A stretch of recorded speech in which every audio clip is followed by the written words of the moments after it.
Thanks, Lena. My name is Adrian, and I've been involved and embraced the AiZ for the last 2 years.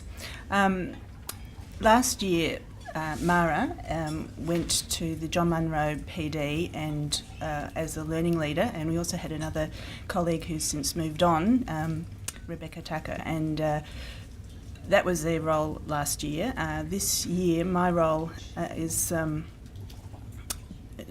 last year was to belong to the school improvement group and to run it, but my role in the Lalor Secondary College is the curriculum, professional development, and about everything else. We're a very small school. There's 4 people in the leadership team: the principal, the assistant principal, myself, and Mara. And when we have our learning leader with us, Adrian Beringer. This year, I attended Alessandra Pizarro PD and also implemented all the things one has to do as a team leader and also as a learning leader. So it's been interesting and a challenging year. As Adrian's pointed out, my name's Mara Andonovsky, and my areas of responsibility, apart from learning leader for last year, and obviously continuing that work with Adrian this year, I'm the senior school leader at the school, responsible for VCE administration, VAS coordination, year level management, and as Adrian's already pointed out, because it's a small school, our roles are varied, and I am one of the one member of the 4-team leadership group. So we'll just keep going. We'll put the whole this whole project in context just to tell you a little bit about our school. We're a small school situated near High Street in Lalor, opposite the Lalor station. We have approximately 250 students.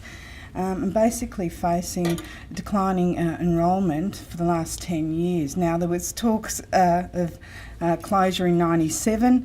We survived those because school council voted against it, and basically for the last 12 years we've faced this challenge of enrolments and just students in an area where the demographics reflect sort of school-aged children. There's less school-aged children, and most of our students come from a lot of the local primary schools. Now, we also offer VCE VCAL, which is the Victorian Certificate of Applied Learning, and that program in the last 4 years has getting stronger and a lot bigger. In fact, our VCAL students outnumber our VCE students, and we're one of the schools that offer VCAL in our area. And given our history as a technical school, we see a lot of our students whose parents were students in years gone by and have elected to send their children to our school. We also have students of over 30 different cultural backgrounds, so that in itself presents challenges, and we try and embrace those challenges and use those in our classrooms. Now, our school, there are generally more boys than girls in our school. We also have one Year 7 group and one Year 8 group, so there's only one class at each year level. So that presents challenges for our teachers because obviously they don't have another Year 7 teacher that they can collaborate with. Mostly they do that in teams, and in particular the establishment of the professional learning teams have made a really big difference in the staff being able to get feedback and plan and feed off each other in terms of curriculum.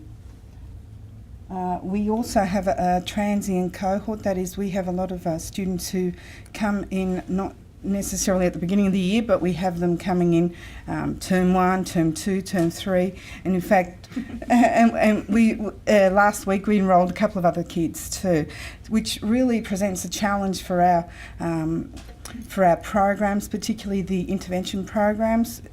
Obviously, there is testing time where we test the students for their numeracy and literacy, and placing those students, because they arrive at different times during the year, makes it very difficult to identify them quickly and place them in the appropriate groups. We also have a significant integration program. We have a student who's vision impaired, requires an aid full time. We have students who are wheelchair bound. So they're students who are in the class all of the time. They're not withdrawn. Obviously, our vision impaired student has an aide that works solely with her and uses a braille machine and translate all the lessons. So that is quite challenging for the teachers as well.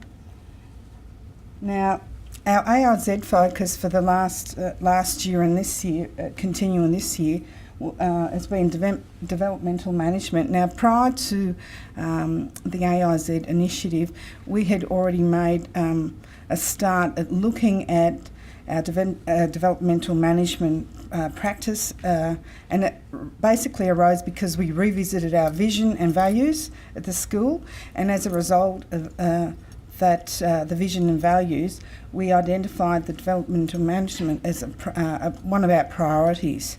And we invited Raymond Lewis, and he PD'd the whole staff. I think we had a couple of sessions where we looked at his model. We incorporated that as part of our standard practice in classrooms. We've got them plastered all over the classroom. These are the rules, these are the expectations in class. We also combine restorative practices, and again, it's a whole school approach to the development management model. Literacy, John Munro's PD last year, the way we brought that back to the school, myself and Rebecca last year, was we PD'd the staff on a weekly basis, sometimes it was fortnightly, basically introducing the high reliability literacy teaching procedures, and we did that in a hands-on way. Adrian will elaborate on that a bit later, but basically it was they